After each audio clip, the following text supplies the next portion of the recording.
Hey guys, so I am making this video for you guys out there who are in a situation where your cars are not starting. My I had an issue with my truck the other day, and it wasn't starting at all. And I did find out what the answer was, and I did get it to start. Everything was, everything's working fine now. But let me tell you guys what happened with with that. So basically, I was parked at a Home Depot and went to get some stuff. Came back out, tried to start the car, tried to start it, and nothing happened. Nothing happened. Like got in, and everything else worked. The dash, everything else worked. I just got this truck a couple months ago, but and it drove fine. Everything worked fine, except could not get it to crank this time around. But once I got in, everything, all the chimes were good, or all the everything worked, except it wouldn't crank. Like radio, blower motor, everything was working except it wouldn't crank. So I was like thinking to myself, okay, I wasn't in the Home Depot for that long. I was in the Home Depot for maybe like 45 minutes or something like that. Maybe I left the lights on. So first thing I did was I turned on the lights. Turned on the lights, and they were pretty bright. Went out, checked out the lights, the headlights, and they were pretty bright. I'm like, maybe it's not the battery, because first thing that came to my mind is the battery. I don't know the history of the battery. So anyway, I popped the hood, looked at the battery. Battery was like 2 years old. Like possibly the battery, but seeing as how bright the lights were, it should have just done a slow crank if the battery was weak. Scratching my head over it, I'm like, okay, terminals were dirty. Let's clean up the terminals. They were a bit loose, and I had a little ratchet set, and I ratcheted it up, tightened it up, and I was hoping that was the issue. Went back and tried to start it, and had the same issue. So I was like, okay. Crossing my fingers that it was the battery that was the issue, and I went back to the Home Depot, bought a battery for it, popped it in, and was hoping that would fix the situation, and nothing at all. So I was like, okay, I can cross off the battery, probably can cross off, pretty sure I can cross off the alternator. Battery, not the alternator, because if it was the alternator, definitely I would have been able to, the car would have turned on. The truck would have turned on. I would have been able to get like at least 20 miles off of driving just off the battery alone, without the alternator charging it. If you guys haven't done that, if you guys are in a situation where the alternator's dead, you guys can actually just pop in a fully charged battery and drive for a good 20 30 miles with all the accessories off.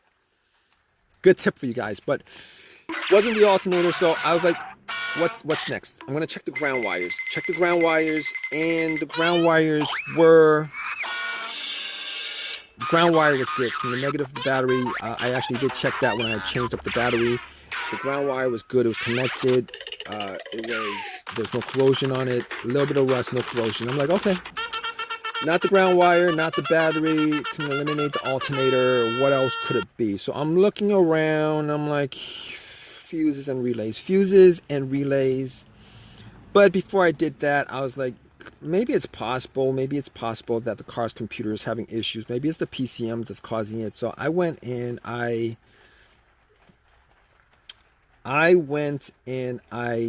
got I had an OBD2 that I used when I bought the car that I got from Walmart for $19. And basically what I did was I know that the OBD2 is not going to pick up a no start issue for the most part. It's, you know, especially a $19 OBD2. But I plugged it in just to make sure that the battery's connected to the car. And guess what? The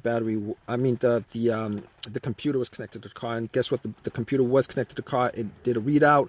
There was no codes. Nothing that would cause the situation that it could pick up. That it could pick up. Everything was good. Okay, so I can rule out the car's computer not connecting to the car. Fine, can rule that out. At that point I was thinking, okay, I got a couple of easy fixes left with this. A couple easy fixes I have left with this. One of those easy fixes would be a fuse or relay. And I was crossing my fingers that it may be a relay. But thinking about it, I thought about it. I was like, okay, every time I try to start, and I did try to start at least 20 times, it would make a click.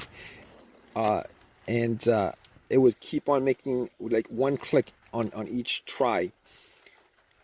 And one click on each try, pretty sure that that's coming from the relay. All right, because if I had heard no click at all, I would know that maybe the relay was having issues, because the relay, that click is just a relay initiating from the battery to the battery initiating contact to the starter, battery to relay to starter. Anyway, at that point I was able to rule out the relay. Thinking more about it, I was like, maybe it's one of the fuses. Maybe it's the fuse to the starter. And I was thinking all these situations that I had previously, and before I got this truck, I actually did have an Acura, and one of those situations that occurred when I had that Acura was a no start, no crank situation. And it was no crank, no start situation in with that car, because I had no power to the car, and figured out that it was the main fuse that was blown. Pretty much connected two screwdrivers, two metal ends of the screwdrivers to where the fuse terminals were, and the car powered on and started up. Unfortunately, it was not an easy fix for this, because I was getting power. I was getting power for everything except it won't crank. The engine won't crank. So I was like, okay, let's cross that off the list. The other fuse issue that I had was with I believe it was either the fuse to the car's PCM or fuse to the fuel pump. It would crank, but it would not turn over. Everything else worked. It would crank, but it would not turn over. And changed that up, and I believe it was the fuel pump fuse. Changed the fuse. It started right up, which unfortunately is not the situation in this case, because this is a no crank, no start issue. It will not crank at all. So at that point, I pretty much crossed off pretty much everything that could possibly be the issue except for the starter. Now, here's this issue. Here's my problem with this issue, particularly with the starter. Now, well, not exactly a problem, but the guy who sold me the car told me that the starter was changed up, like, a year and a half ago. He's selling the car with a starter that's practically brand new. Only put on a couple thousand, like 5,000, 7,000 miles on the car since he swapped out the starter. And I was thinking to myself, maybe it is the starter. Maybe it is the starter. So at that point, I was like, there's no way I could test it out. I could, but there's no way I could test it out. Particularly in a Walmart parking lot. So I was like, I had my tools with me and everything. So called AAA. AAA picked up the truck, drove